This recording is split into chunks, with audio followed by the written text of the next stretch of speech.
Esto era lo que decía usted el pasado 8 de septiembre. Veamos. Recordemos que se tuvo una visita del Fondo Monetario Internacional básicamente en silencio y que saltó a la luz pública y luego el Fondo Monetario dejó el país y en la cual en su comunicado no destacó grandes avances. Y luego, obviamente, la presión política de lo que se vive actualmente, sumado al hecho de que el ministro de Finanzas está a punto de cerrar su gestión, ¿verdad? Recordemos que él va a tomar en el Consejo Nacional Electoral, obligaron a las autoridades a realizar un viaje a Washington, D.C. para poder negociar con el fondo, y en el cual los tres puntos claves, como usted los menciona, ¿verdad? Son el retraso cambiario, es decir, le voy a llamar deslizamiento del tipo de cambio, ¿verdad? El segundo punto es el incremento de la tasa de política monetaria y resolver el tema de subasta. O sea, esos son los tres puntos a los que se acordaron, dado que hay ciertas metas indicativas que no se cumplen, como por ejemplo la acumulación de reservas. Positivo, porque uno siempre tiene que hacer el balance positivo y negativo. Como hondureño, uno siempre debe estar contento que se aprueben las revisiones del acuerdo con el fondo. Qué bueno que finalmente las autoridades mostraron un poco de racionalidad económica. Sin embargo, siempre uno tiene que tener en cuenta que las medidas a destiempo tienen consecuencias sobre el hondureño de a pie, ¿verdad? Esas consecuencias de las medidas a destiempo que tienen un impacto del hondureño de pie es el análisis que vamos a hacer hoy con Roberto Lagos, que había Roberto prácticamente anunciado. Esta es una crónica de una muerte anunciada, Roberto, y vamos a empezar con el tipo de cambio, porque estamos alarmados. 25.50, ese va a ser el tipo de cambio que esto va a impactar muchísimo a los hondureños. Jackie, qué bien guardadas tenía esas declaraciones, ¿verdad? Recuerda cuando me decían que estaba mintiendo al respecto, ¿verdad? O sea, el tiempo, qué bueno que el tiempo da la razón. Mire, con respecto al tipo de cambio, Jackie, yo pienso que este es sencillamente una corrección del retraso cambiario. Las autoridades, dada su mala política monetaria por terquedad, decidieron fijar el tipo de cambio. Con la fijación del tipo de cambio se dio una pérdida importante de reservas internacionales, ¿verdad? En los primeros 2 años, 7 meses del gobierno se perdieron alrededor de 2.000 millones de reservas por diversos mecanismos. Uno fue por haber mantenido fijo el tipo de cambio y a partir de septiembre, para lograr el acuerdo con el fondo, ¿verdad? Se hace esta corrección. Si usted observa, los datos muestran que ese deslizamiento, ¿verdad? Del tipo de cambio a partir del mes de septiembre a la fecha ha sido de 62 centavos, por eso nos encontramos en 25.50, y en el año de aproximadamente 72 centavos, ¿verdad? Es decir, interanualmente. Esto es para poder lograr que la economía hondureña tenga un tipo de cambio de acuerdo a las condiciones de mercado. Lamentablemente nuestra economía es de sesgo importador, ¿verdad? Por lo tanto, a nosotros nos toca hacer este deslizamiento utilizando este mecanismo de crawling peg.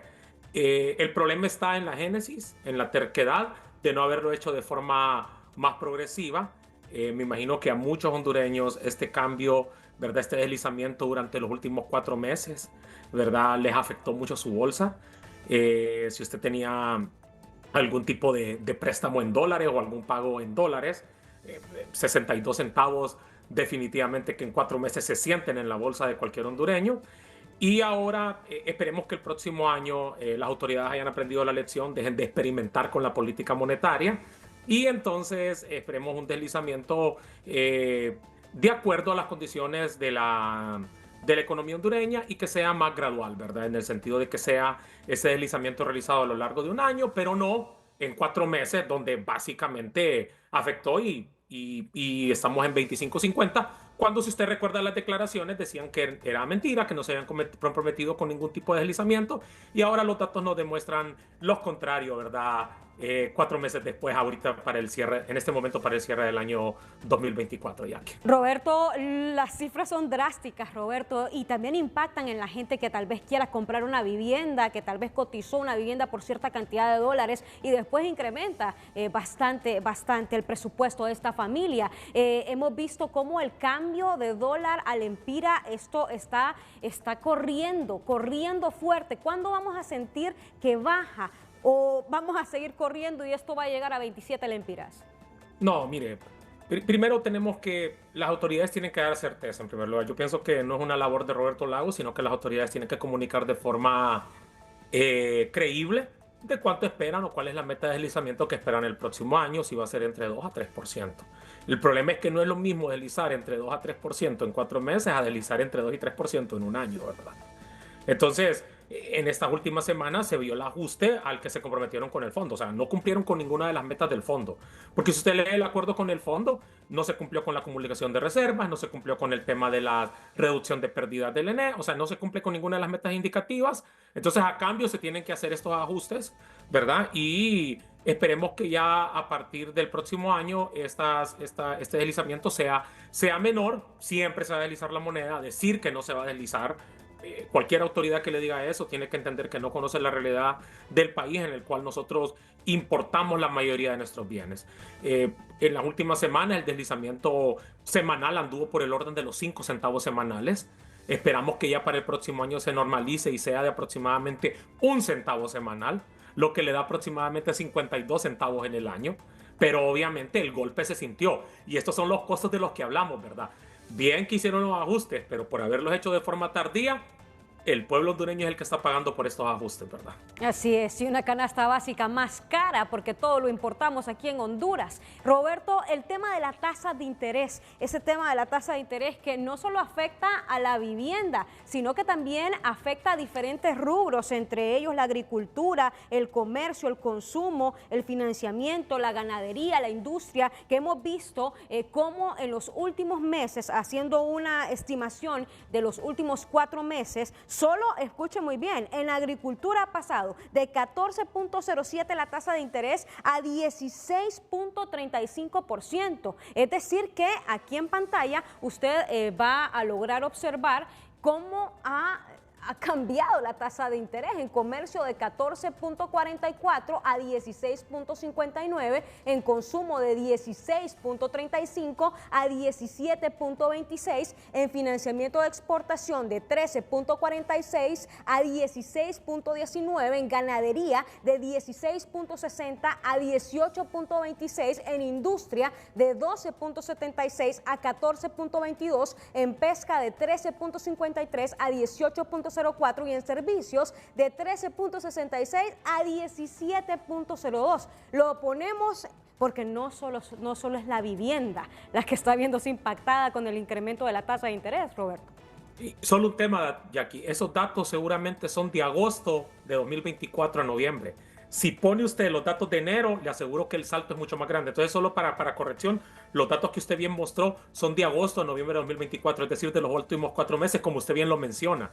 Entonces, estamos viendo incremento de las tasas de interés, esto sobre operaciones nuevas. ¿Qué significa esto? Significa que si un hondureño va al banco, esas son con las tasas de interés a las cuales va a sacar un préstamo, ¿verdad? En los distintos sectores. Entonces, usted, como bien lo menciona, no solo es en el sector vivienda, sino que lo estamos observando en todos los sectores productivos. ¿Qué es lo que ocurre con esto? Tasas de interés más altas significa menor inversión por parte de las empresas significa menor generación de empleo. Pero ahora, el problema no es solo este, sino que adicionalmente, si usted tenía un préstamo existente, si usted tenía un préstamo en el sector vivienda, ¿verdad? Probablemente, o si tenía un préstamo de un carro, o si tenía cualquier tipo de préstamo de su negocio, probablemente usted recibió una notificación por parte del banco en el cual su tasa de interés aumentó. Esto es lo que se conoce el incremento de tasa de interés sobre operaciones existentes, sobre saldos, ¿verdad? Entonces, básicamente no solo es para las operaciones nuevas sobre saldos, también para las personas que tenían sus préstamos. Y entonces aquí estamos viendo, este es el otro costo que está pagando el pueblo hondureño, ¿verdad? Este incremento. Y esto viene, Jackie, por una mala coordinación de política monetaria. Hay una pésima coordinación de la política macroeconómica en sus dos instrumentos principales. Yo sé que probablemente muchas veces esto suele sonar técnico, pero hay dos instrumentos que se pueden utilizar. El primero que debería de utilizarse es la tasa de política monetaria y el secundario es el encaje. En Honduras se utilizó al revés. Se utilizó primero el encaje y luego se utilizó la tasa de política monetaria y por eso estamos viendo que que estos incrementos, tanto en el encaje como la tasa de política monetaria, nos están dando estas tasas de interés que hacen que el costo del dinero para el hondureño de a pie el costo del dinero sea más elevado para el hondureño de a pie. Roberto, y tengo que decir el tema político electoral, porque estamos entrando ya a un año político electoral y recordamos que en los últimos días la presidenta Xiomara habló sobre el tema del subsidio para las 15,000 familias que habían sacado préstamo de vivienda. ¿Esto resuelve el problema de las tasas de interés o no? No, no va a resolver el problema. Qué bien por las 15,000 familias que van a recibir el subsidio, pero las tasas de interés seguirán altas, ¿verdad? Y más bien dar ese tipo de subsidios, la evidencia lo muestra, genera incentivos perversos. A mí me da mucho pesar que las autoridades del gabinete económico nuevamente se pongan a experimentar con medidas populistas, ¿verdad? Entendemos el racional, que es tratar de ayudar a las personas que tuvieron el incremento, pero las tasas de interés seguirán altas. Entonces, ¿qué va a pasar una vez que se dé el subsidio? ¿Qué van a hacer? ¿Van a dar otro nuevo subsidio? No podemos estar utilizando recursos, ¿verdad?, de nuestro presupuesto o recursos de Banco Central, ¿verdad?, que se encuentren dentro de Banprovi para estar dando subsidios. Entonces, esto no va a resolver el problema, las tasas de interés seguirán altas y a menos de que se haga un ajuste de tipo monetario, porque lo que están tratando de hacer en este momento es, con medidas populistas, tratar de resolver un problema que es eminentemente monetario, ¿verdad? Entonces, no va a tener impacto. Y además, solo se están enfocando en el sector vivienda, ¿verdad? Pero la pregunta es, ¿y todos los demás sectores productivos del país? Lo que usted muestra, agricultura, ganadería, financiamiento de la exportación, comercio, industria. ¿Qué va a pasar con todos esos sectores? Ellos no van a tener acceso. Y mire cómo usted bien lo toca. O sea, un tema de tasas de interés es un tema delicado al momento de irse a un momento electoral por un tema de votantes, ¿verdad? Bueno, y es que hemos tocado dos temas que impactan a usted, que me impactan a mí, que nos impacta a todos nosotros, hablando del tema de cambio de tasa cambiaria y el tema de tasa de interés y el tema de subsidio, porque todo subsidio tiene que salir de algún lado. Y usted hablaba en marzo sobre que colocarían un bono soberano y daba la proyección de cuánto iba a ser colocado ese bono soberano, entre 600 y 800 millones. ¿Qué podemos opinar sobre este tema de la deuda que se adquiere con la adquisición de este bono soberano?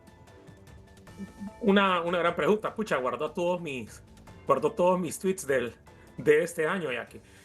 No, básicamente el tema ahí es que se colocó deuda de 700 millones de dólares. Debe ser muy importante transparentar para que se va a utilizar. Sería lamentable, ¿verdad? Sería lamentable que este bono soberano sea utilizado para pagar gasto.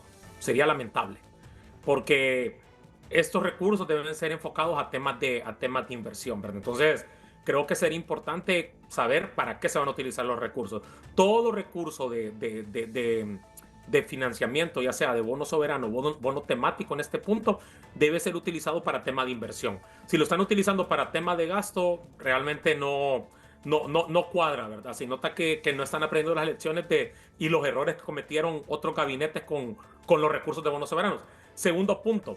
Históricamente, y usted puede revisar mis declaraciones, yo siempre critiqué la colocación de bonos soberanos porque básicamente eso solo es tratar de resolver un problema de forma transitoria, pero eso no va a resolver los problemas que tenemos dentro de la economía de nuestro país. Y mucho se criticó las tasas de interés. Bueno, este gobierno ya colocó un bono soberano a tasa de interés de tarjeta de crédito. Aunque me digan de las condiciones de mercado, es inaceptable que hayan colocado un bono soberano a tasa por encima de 8%. Inaceptable.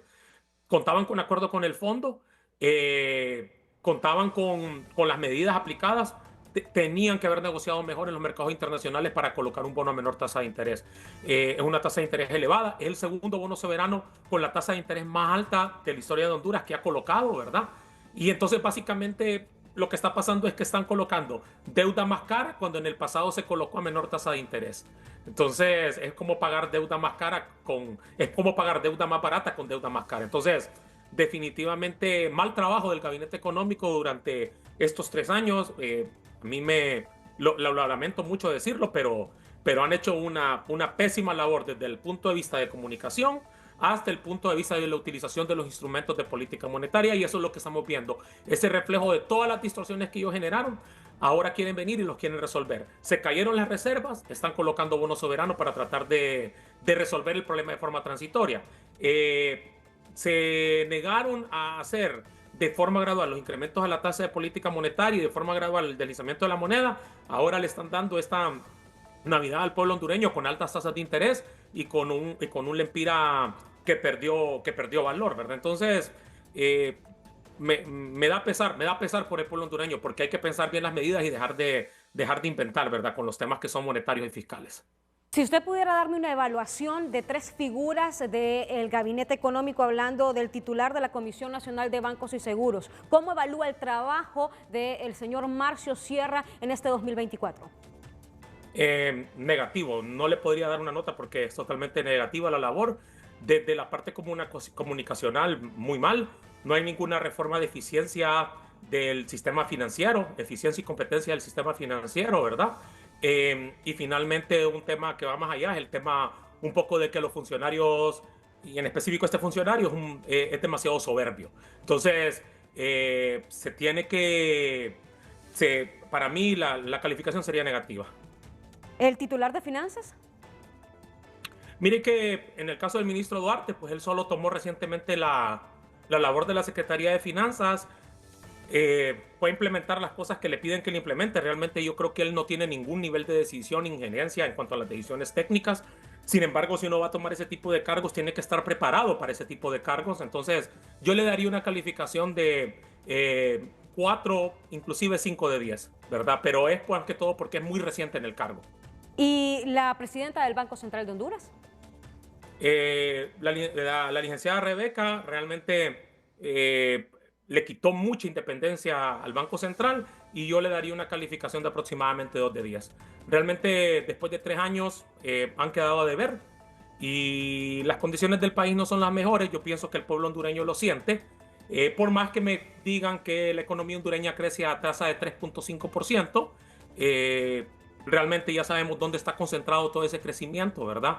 Y lo que tendríamos que ver es de qué forma podemos promover la producción nacional. Pero sí es lamentable después de 3 años la parte económica. Y me enfoco en eso porque esa es mi área de expertise. No me enfoco en los demás temas políticos, ni mucho menos porque no son mi área de experiencia. ¿Y cuáles son las perspectivas de Roberto Lagos para Honduras en materia económica en 2025? Mire, yo siempre he dicho que básicamente ya el desorden monetario, ya medio lo trataron de corregir, pero está teniendo los golpes sobre la población. Yo pienso que el próximo año el golpe va a venir por el lado fiscal. ¿Y dónde lo vemos? Por ejemplo, el uso de subsidios para tratar de resolver un problema monetario. El tema del presupuesto, estamos viendo grandes divergencias dentro del Congreso, ¿verdad? Para poder realizar cambios importantes dentro del presupuesto, pero generalmente lo que nos demuestra la evidencia es que viene por el lado, los problemas en el último año de gobierno vienen por el lado fiscal. Entonces, ¿a qué se refiere, Roberto? Perdón que lo interrumpa. ¿Van a incrementar los impuestos?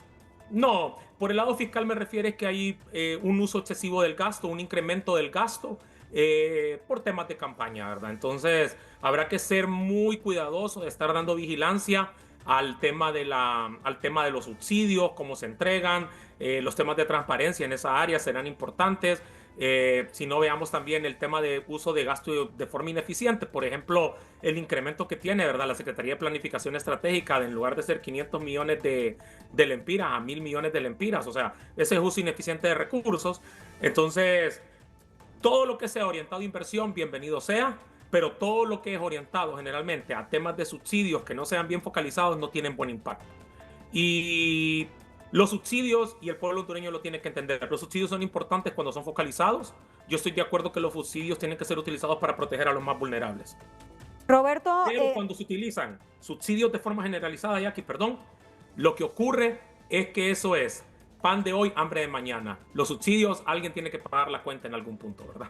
Bueno, y Y hemos visto ese fuego cruzado prácticamente entre las autoridades de Estados Unidos y Honduras. ¿Y cuál es la lectura que nos da este próximo 20 de enero? Ya entra una nueva administración, la administración Trump. ¿Qué deben de hacer las autoridades de gobierno por el tema económico del país con el aliado y el socio comercial más importante de Honduras? Bueno, se verá un cambio total de relación. Yo creo que en su punto lo dije, que personas como Marco Rubio, Claver Querón van a tener, Mauricio Claver Querón van a tener roles importantes. Y si se mira un cambio importante en la dinámica de la relación entre Honduras y Estados Unidos. Será difícil en pronosticar en cuáles serán las áreas más importantes, cuáles serán las áreas de interés, pero siempre el tema de migración irregular es un tema que, por ejemplo, en Estados Unidos lo toman muy en cuenta y es un tema que la administración Trump tomará muy en cuenta. La administración Biden tuvo una lógica de tener una relación de muy buena comunicación, ¿verdad? No creo que la administración Trump sea tan tolerante. Bien, muchas gracias Roberto Lagos por darnos estos tiempos, este momento y por analizar diversos temas que impactan al hondureño de pie.